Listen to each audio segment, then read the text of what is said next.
अस्सलामुअलैकुम, मैं आपका होस्ट चौधरी बाबर शिरकंजू। आप देख रहे हैं हमारा YouTube channel Chaudhary Babar कंजू official. जी दोस्तों, जिस गल का डर है वो गल हो के रही है। ना ही किसी सियासतदाना दियां प्रेस कानफ्रेंसा काम किया, ना ही किसी सियासतदाना दियां सोशल मीडिया के एहतजाज रिकॉर्ड कराने का काम किया है। जे काम किया है चौधरी परवेज़ लाई तो चौधरी मोनस लाई थे जनाब मेरी हिकमत है उस काम कर गई है। जनाब मेरी बाकायदा तौर पर पंजाब हुकूमत ने 10वीं डिवीज़न गुजरात बनाने का जो दर्जा है वो हुक्मनामा वो जारी कर दिता गया है, जिहड़ा तुसी स्क्रीन पर वेख भी रहे हो। ये जनाब मेरी पंजाब की 10वीं डिवीज़न गुजरात नूं जिहड़ा दर्जा दे दिता गया, जिंदे गुजरात मंडी बौल के हाफजाबाद ज़िला शामिल कर दिता गया है।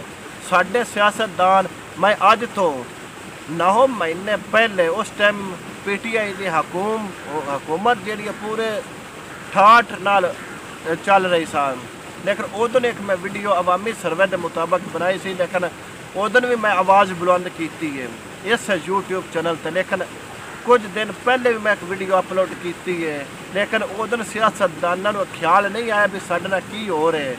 हुण जिस टाइम सियासतदाना को पता आया भी जो कुछ काम होना सी वो तो अगे हो, हुण असी आवाम के अगे थोड़ा सच्चे हो जाइए। प्रेस कॉन्फ्रेंस करके ना सोशल मीडिया करके इनका एहतजाज कर लिया भी असी जे आवाम के खैर खुआ आया। ये जनाब मेरे इन्ना सारा पता आया, ये सारी नंदी मिली भगत के नाल काम होए। अगर ये साडा बुरजदारा ग्रुप MN शौकत भट्टी साहब बुरी कुछ भी किसी प्लेटफॉर्म पर आवाज़ उठाते ना, एक कदी ना आया ये गुजरात हाफजाबाद ज़िला साडा गुजरात डिवीज़न ना जाता। ना ही महमूद जाफर तारड़ साहब बोले ने इस ते क्यों हुकूमत पंजाब PTI दी भावें वो दादी तुहाडे जरूर होसन। ना ही जनाब मेरी साडे जनाब मेरी शुएब शाह नवाज़ साहब बोले ने इस काम उत्ते। शुएब शाह नवाज़ ने ना लियाकत बास भट्टी साहब बोले ने इस काम उत्ते भी साडे नाल जुल्म की करन लगी हो।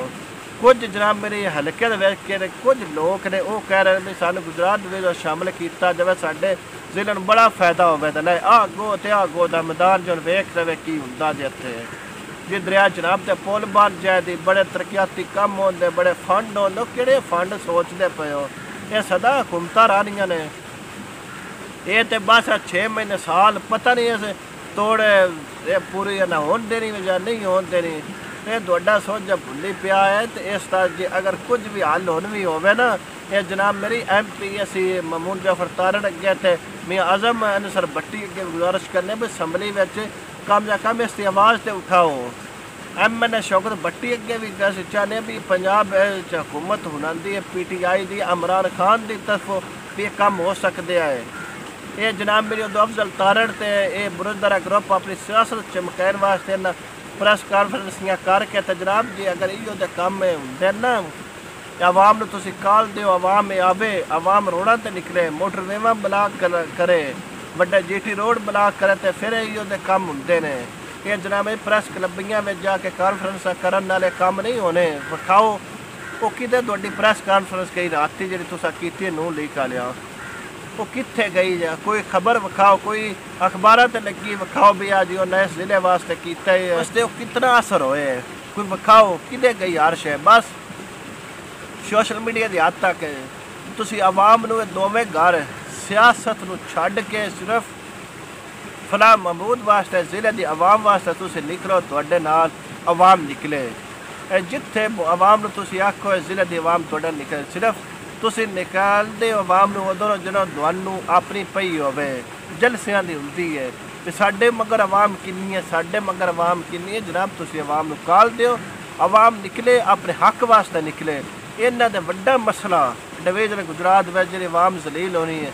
सब तो पहले तलीमी अदारे उस होंदे, पुलिस अदारा उसी, वापटा दफ्तर अदारे उस होने दीगर अदारे जिन्हां दा रोज़ दिहाड़ी काम इत्थों गुजराल जाना शाम नूं घर आ जाते हैं। लेकिन हुण वेखन भी शामां नूं घर आउंदे या नहीं आउंदे। किसी महकमे भी इहदी वास्ते नहीं आवाज़ उठाई। मैं अज तो दोनों अगे भी दस्या भी 9 महीने पहले भी एक वीडियो अपलोड कर चुकिया सी ते हुण फिर मैं कीती है। तो जनाब मेरी इस नूं तुसीं कितना हो सके अपना एहतजाज रिकॉर्ड करो, इस नूं मुहिम एक चलाओ। ये सियासतदान अपनी सियासत तो हट के भी इस नूं तुसीं काम नूं सीरियस लवो। हाली भी जे कुछ है जे जे कुछ इंदर सी साढ़े दे नहीं तो जो कुछ होना है वो हो गया। इस नाल ही मैं तुहाडा अपना होस्ट चौधरी बाबर सिर कंज, तुसीं इजाजत दिओ। वसलाम।